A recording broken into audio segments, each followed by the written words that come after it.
ஒரு art film மாதிரியும் ஒரு கமர்ஷியல் ஃபிலிமு மாதிரியும் ரெண்டையும் கலந்து ஆர்ட் கமர்ஷியல் ரெண்டையும் மிக்ஸ் பண்ணி எல்லாருக்கும் பிடிக்கிற மாதிரியான படங்களை கொடுத்த ஒரு இயக்குனர். முள்ளும் மலரும்ன்ற படமே பார்த்திங்கன்னா அது இன்றைக்கும் வந்து பேசப்படுற படமாக இருக்குது அப்படின்னா அந்த படம் அப்படி ஒரு படைப்பு. அந்த படம் எடுக்கும்போதே பார்த்திங்கன்னா மகேந்திரன் சாருக்கு நிறைய தடைக்கற்கள் இருந்துச்சு. அந்த படம் எடுத்த காலகட்டங்கள்லேயே அந்த தயாரிப்பாளருக்கு மகேந்திரன் சாருக்கும் பார்த்திங்கன்னா நிறைய கருத்து முரண்பாடுகள் இருந்துச்சு. ஏன்னா மகேந்திரன் சாருடைய மேக்கிங்கே வேறு மாதிரி இருந்துச்சு.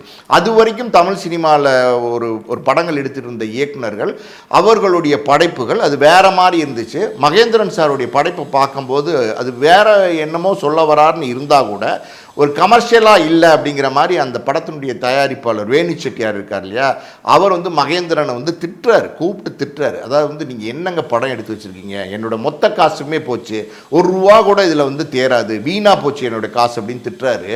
அப்போ மகேந்திரன் சார் வந்து அவரை சமாதானப்படுத்துகிறார் தயாரிப்பாளரை. ஏன்னா அது ஒரு முதல் படம்.